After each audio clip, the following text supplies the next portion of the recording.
There's an old saying, if you got a story, tell it to someone.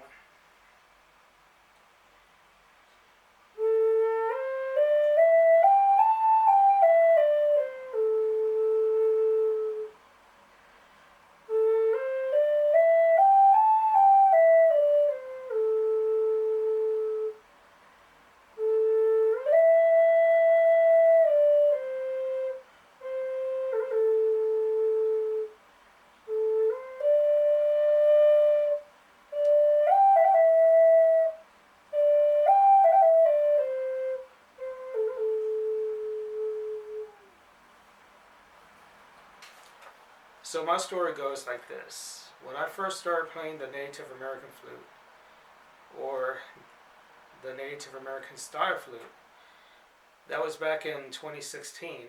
I don't remember if it's May 6th of 2016, but when I first played it, I bought it at the Native American store in Austin, and I fell in love with it when I was watching YouTube of Native Americans playing their flute playing and stuff like that, and I told myself, you know what, maybe I'll just get, maybe I just go ahead and start doing that too, because I mean, it seems like it's easy to learn, and that's what I did. Before that, I was playing the guitar, but I realized after all these years, the guitar is not for me. So I found out that playing the Native American flute was actually something that I can get used to.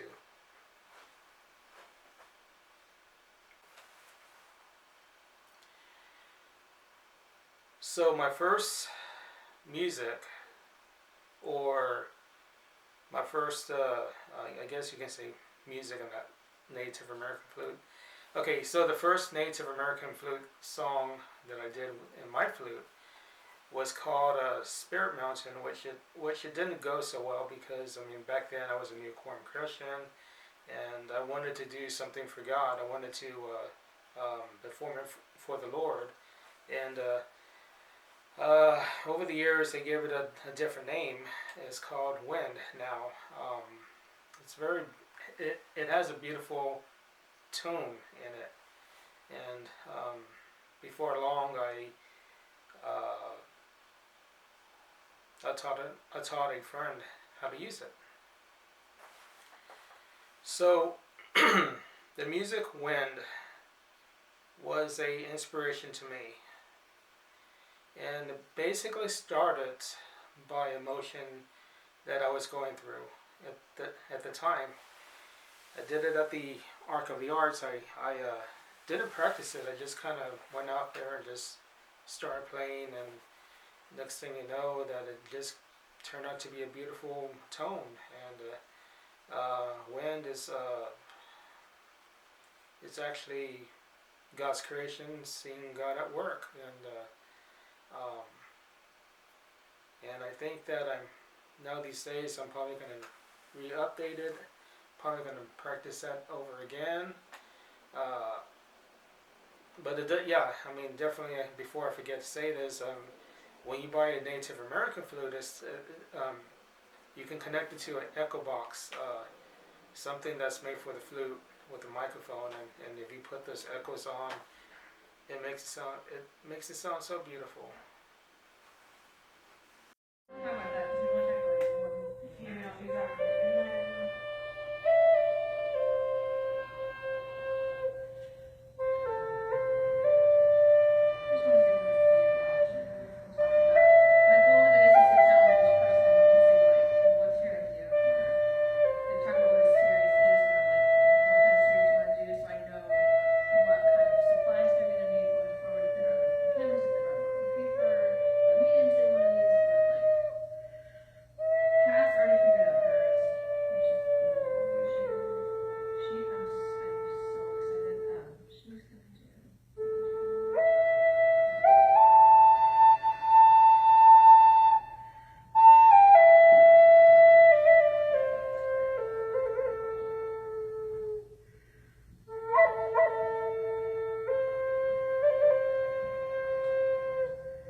So my first Native American flute that I bought, it was a wolf flute, and the flute that I buy, basically, it's a Navajo, and the flute maker, his name is Jonah Thomas, and I support his work.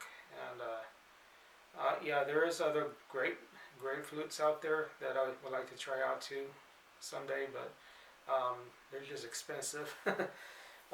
So the wolf flute, sadly to say, I gave that away a long time ago to a friend of mine who was very close to me, and I felt like she needed it at the time, because like um, there's there's a there's different kinds of tribes, and one tribe will argue that the Native American flute is a music flute.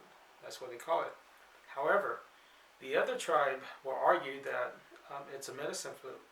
So what it does to you is that it calms you down when you're like either stressed or something's going on in your life. You just kind of release all of your stress out. And the reason for that's because when you're when you when you're blowing into the pipe, or when you're blowing into that flute, uh, it's almost like stress reliever. Like if you're like taking a deep breath and inhale and release all of your air. Like, if you ever had those exercises or did those exercises where you can just practice on breathing, it's basically the same thing. And so I really thought that maybe if I were to give my friend, my best friend, this flute, it can also help her out. And I believe it did the work. And before long, she was practicing on her flute, the one I gave her, the wolf flute, and she did a video.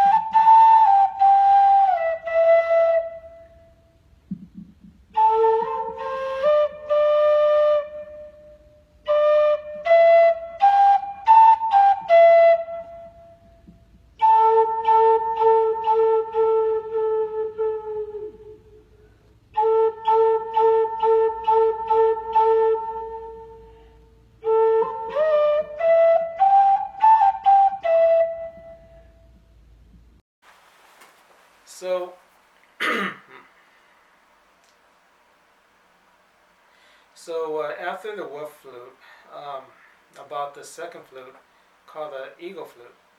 And the eagle flute's more louder. It's kind of this big. Y'all probably seen it. And it went with me when I left Austin, Texas. We went to Oklahoma and I tried to play it there. The problem is in Oklahoma, there's too windy. That sometimes you get a lot of tornadoes. But when you try to go to Quartz Mountain, beautiful mountains up there, it doesn't even look like mountains. It look like a granite. And when you try to get up there in the mountains and try to play your flute, the gasp of wind comes to knock you out. I mean, not really knock you out, but it kind of it makes it harder for you to play the flute. And I was asked by a church one time, a member in Altus, Oklahoma, if I wanted to perform it, just to get up there one day and perform it in front of the church. And it's called Strong Towers. And then I said, yeah, maybe someday I would do that, but I didn't feel like I was ready to do it because I don't know. I mean, every time when I play the flute, I kind of like mess up a lot, and then I don't know if this has to do with the big flute being big, or maybe when your hands are getting sweaty or something, that kind of misses a hole. But I learned that it's not neither of those things.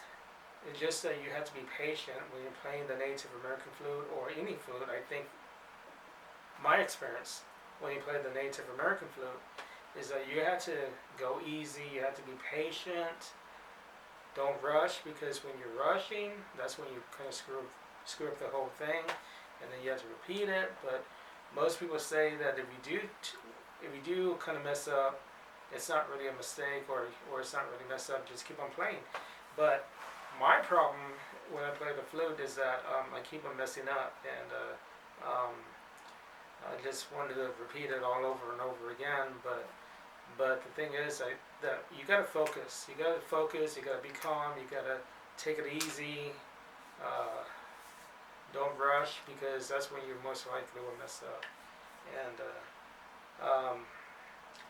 so what I'm thinking about doing now, what I always been thinking about doing, is not to replace this flute, but I'm collecting my flutes. I made a rack for it, and so I'm gonna go ahead and buy another wood flute, and just to put in its rack, and then I'm thinking about buying a drone flute, or what do we call this drone flute? It's one of those long, big flutes that sounds like a boom boom. I think it's called a bass flute or something, but most people call it a drone flute, and I think that's what they call. And then one day I'm thinking about buying a pipe flute, one of those piper flute or something like that. I think that's what it's called. But yeah, that's what I'm planning to do next, and I want to just collect all those flutes, because I did say one time that not every flute sounds the same. So you can buy so many flutes to make different sounds to it, and so that's what I'm planning to do.